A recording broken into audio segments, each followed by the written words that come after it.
All right, so get this. We are diving deep today into a place that is kind of a hidden gem, Banning State Park in Minnesota. Yeah. It's like this crazy mix of, wild nature, but also like this really cool history. We've got like YouTube videos, websites, articles, like all kinds of stuff to give us the full picture of this place. Yeah. We're talking like intense rapids and weird potholes and even a ghost town like swallowed by the woods. I am so ready. I know, right? It really does have a little something for everyone, which is pretty neat. I've been looking into it, and the thing that really stood out to me was this Kettle River. It runs for 10 miles right through the park. Oh, yeah, I saw that. Cool. And it's a designated wild and scenic river, right? Like you see some of those videos of the kayakers going down the rapids there in the spring, and you totally get why. Totally.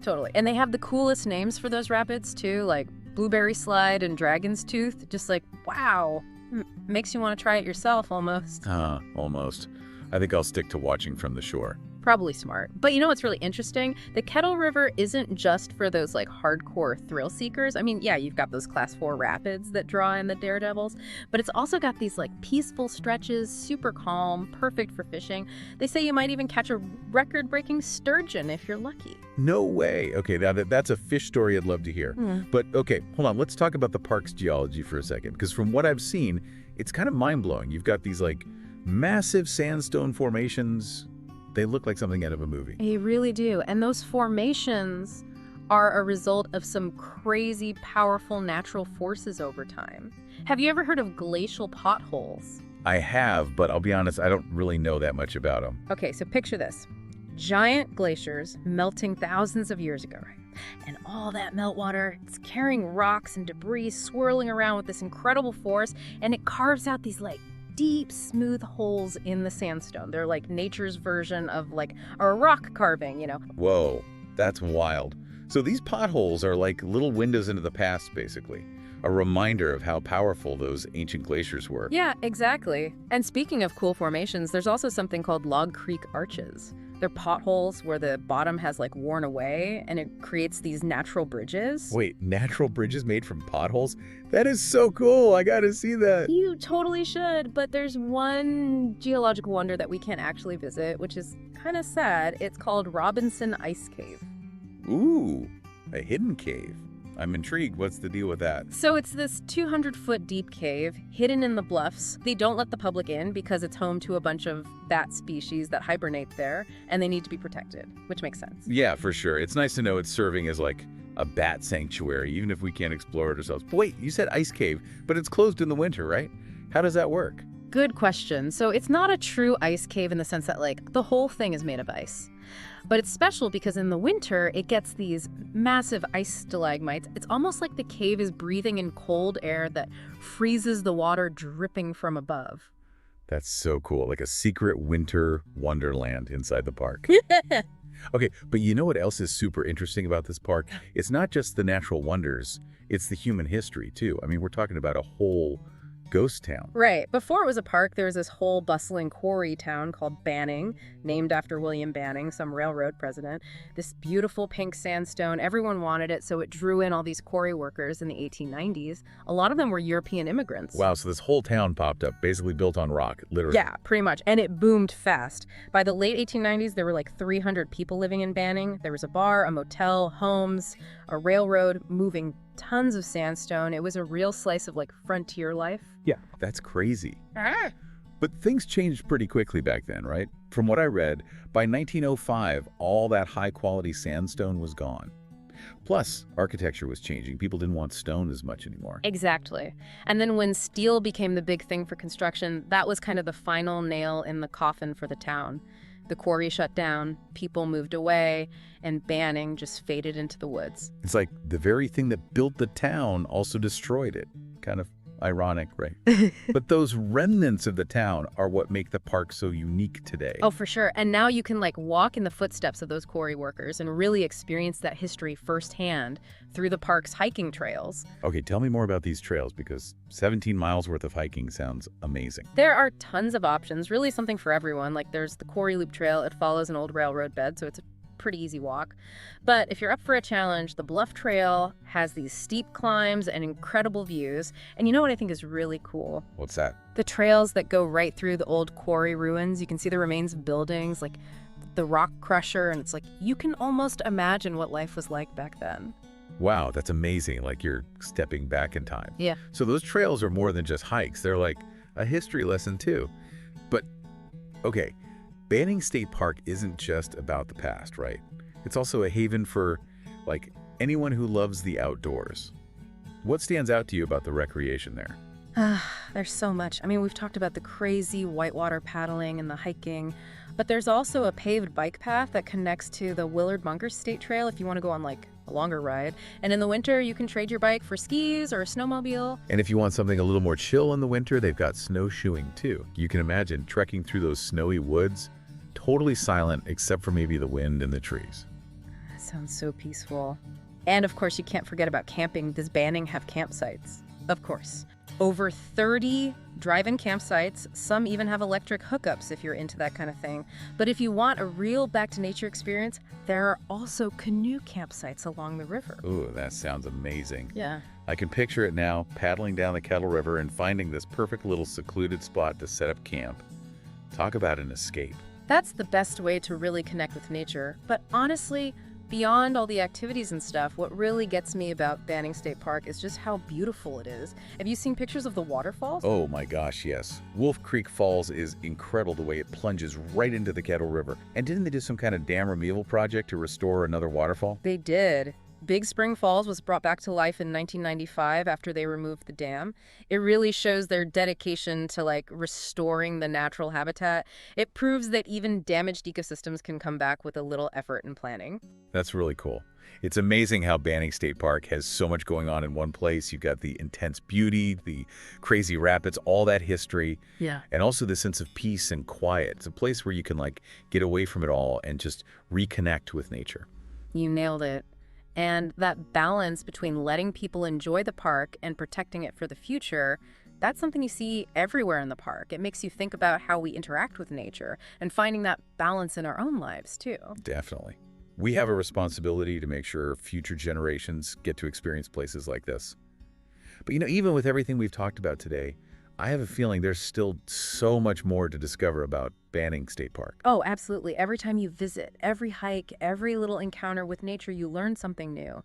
That's what makes these places so special. They're not just destinations, they're invitations to explore and learn and connect with something bigger than ourselves. Yeah, it's like they're these living, breathing places that are constantly changing. Yeah. Which makes you wonder, you know, what does the future hold for a place like Banning State Park? How do we make sure we keep that balance you mentioned, especially with climate change and more people visiting these parks every year? It's the big question, isn't it? It's a challenge, for sure. So many parks are dealing with this, trying to find that sweet spot between letting people experience the park, but also protecting it, making sure it's still there for our kids and grandkids. Yeah, I get that. But it seems like they're already doing a lot to protect the park, right? Yeah. Like we talked about Robinson Ice Cave being close to the public to protect the bats. That's a pretty clear example of putting conservation first. Absolutely. And remember that whole restoration project with Big Spring Falls? That shows they're serious about restoring the natural environment, and it worked. I mean, it proves that even if an ecosystem is damaged, it can come back to life with some planning and effort. That's really encouraging to hear. But, you know, as more and more people discover amazing places like Banning State Park, how do we keep them amazing? I mean, what can we do to prevent them from getting loved to death? That's where groups like the Parks and Trails Council of Minnesota come in. They do a lot of work, like advocating for the park, you know? They helped expand the park's boundaries, protect important natural areas. They even helped save a bouldering site that rock climbers love. Oh yeah, I remember reading about that. They actually stepped up and bought some of the land when the state didn't have the money, right? Like, there's these guardian angels looking out for the park. Exactly. And they're not just focused on Banning State Park. They work to protect parks and trails all over Minnesota. They're making sure these places are accessible to everyone and protected for the future, which is amazing. It's so great that there are people like that, you know, fighting to protect these natural treasures. But on a more personal level, what can we do as visitors to help? I mean, what are some ways we can be more mindful and minimize our impact? I think it's all about the little things, honestly. Like sticking to the trails, packing out all your trash, you know, just being respectful of the plants and the animals, remembering that we're just visitors in this incredible place. It's like being a good guest in someone's home. Yeah. Right? You don't want to trash the place. You want to leave it better than you found it. It's funny. I was looking at some reviews and comments from people who have visited Banning State Park, and it's interesting to see how different everyone's experience can be. Yeah, it's always fun to read those, right? You get a glimpse into what it's like to actually be there. Everything from like, this is the most beautiful place I've ever seen, to like, well, that wasn't what I expected. For sure. Like, I saw one review where someone was complaining about like overgrown trails, muddy campsites, not enough bathrooms. It's a good reminder that even in a place as beautiful as Banning State Park, things aren't always perfect. Exactly. Nature's unpredictable, right? And you got to be prepared for that. That's part of the adventure. So true. But it seems like most people who visit Banning State Park come away feeling like really peaceful and connected to nature. Like, I read one comment where someone said they were exhausted after their hike, but in a good way, like they really pushed themselves and had this amazing experience. That's the power of nature, isn't it? It can challenge us and restore us at the same time. Even a muddy campsite or getting lost on the trail, it's all part of the experience. Totally. It's a place where you can disconnect from all the craziness of life and just be present, reconnect with something bigger than yourself. Absolutely. And in a world where we're constantly bombarded with information and technology, those moments of quiet connection with nature are more important than ever. It's like hitting the reset button on your brain. I love that. Yeah. Thinking back on all the stuff we've read and watched about Banning State Park, those little details really stick with you. Like, did you know there's a trail called Dead Man's Trail? Talk about a name that makes you want to learn more. Oh, yeah. Makes you wonder how it got that name right. And the fact that it leads to Wolf Creek Falls is just like the icing on the cake. I'm picturing it now, those waterfalls cascading down and those huge rock formations along the Kettle River. Someone on YouTube described them as flipping cool, and I can only imagine how awesome they are in person. They're like these natural skyscrapers shaped by centuries of wind and water. And then there's all the wildlife.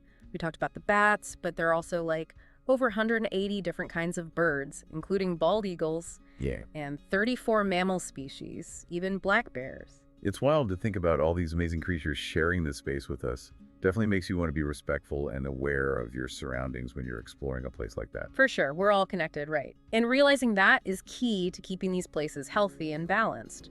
It's been awesome diving deep into Banning State Park today. We've learned so much, and it's clear this place has something for everyone. From those crazy rapids and the geology to the history and the peacefulness, it really is a hidden gem. I totally agree. It's a reminder of how powerful and beautiful nature can be and how important it is to protect these special places for future generations. Even though we've uncovered a ton of information about Banning State Park today, I feel like we've just scratched the surface. There's always more to discover, more stories to hear, more beauty to appreciate. Exactly. Every visit is a new adventure, a chance to see things with fresh eyes. And that's the beauty of exploring. You never know what you're going to find. I'm already picturing myself paddling down the Kettle River, feeling that mist from the rapids, and then later roasting marshmallows over a campfire under the stars. That sounds amazing. And that's the best part of doing a deep dive like this. It makes you want to get out there and experience it for yourself. It reminds you of all the incredible natural wonders that are out there just waiting to be discovered. I couldn't have said it better myself.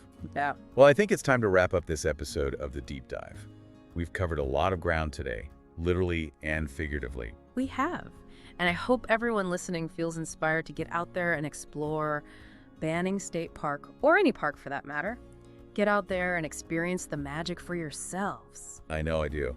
But before we sign off, I want to leave our listeners with something to think about. We've talked about the past and present of Banning State Park, but what about the future?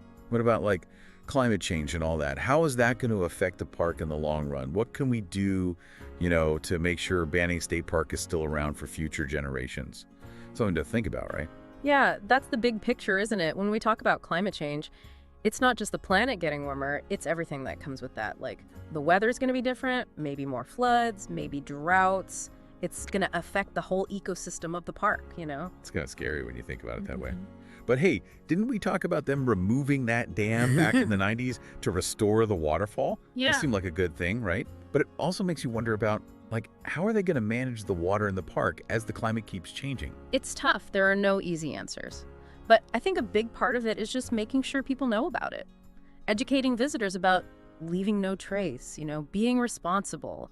Maybe even thinking about different ways to get to the park, like carpooling or something to cut down on traffic. Yeah, that makes sense.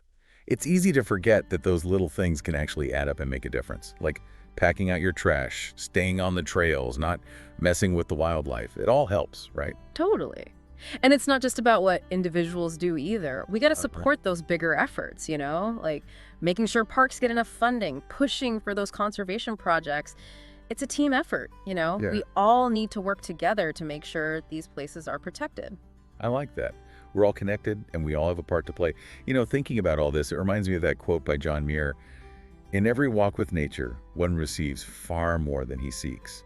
That's so perfect. That's exactly what we've done today, haven't we? Taken a walk through Banning State Park, virtually at least, and we've learned so much, heard those amazing stories. It really makes you appreciate how powerful nature is and how beautiful. It's been awesome. I really hope everyone listening feels like inspired, to go check out Banning State Park for themselves, or any park. Just get out there and experience it. Me too. So until next time, keep exploring, keep learning, and keep that adventurous spirit alive. Couldn't have said it better myself. Thanks for joining us on The Deep Dive.